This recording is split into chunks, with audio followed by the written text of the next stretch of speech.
how did the regulatory capital changes around Dodd-Frank impact the index arbitrage business for big dealers?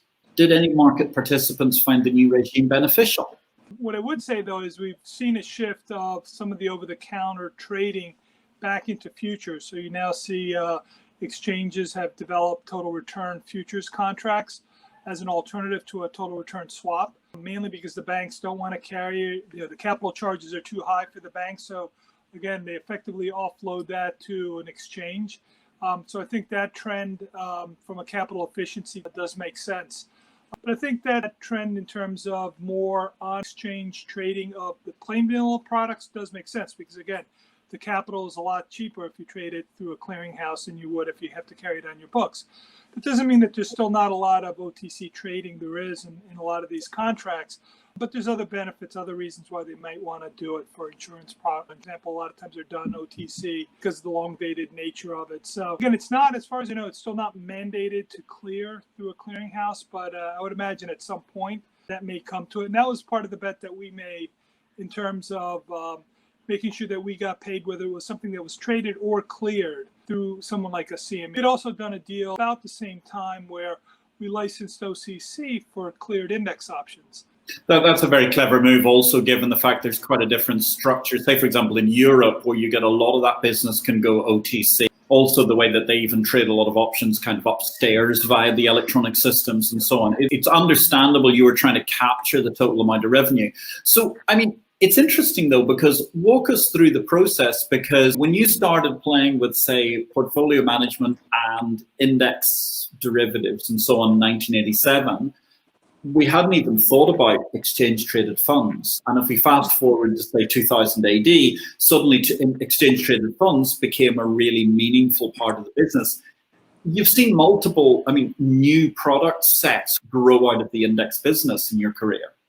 And that's the beauty of it, right, is that there's so many uses for indices. And the index business is such a scale business. The idea, certainly if you have an index, especially like the 500, that can be used in so many different ways. And you have to remember that even a firm like S&P, we had last count something like 800,000 indices that were calculated every night.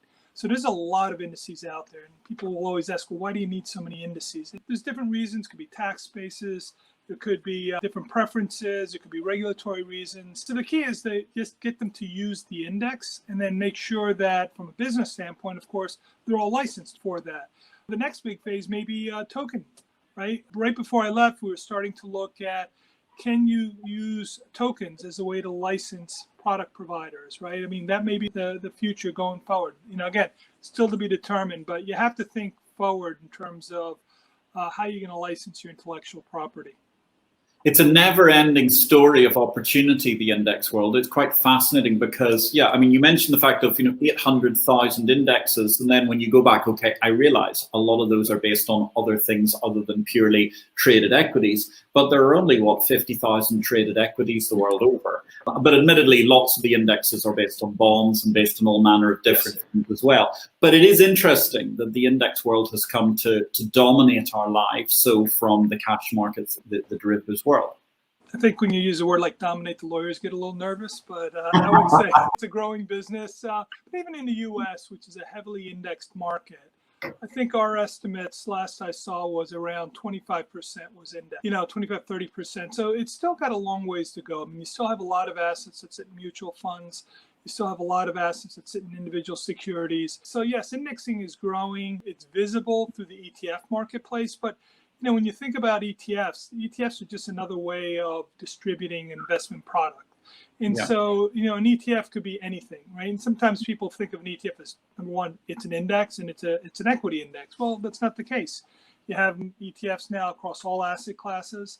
You have now even active ETFs. You have non-transparent, or as they call semi-transparent ETFs. That's a boom to the growth of the capital markets. And provides a good benefit for society. It allows people to save more money for whatever their purpose is.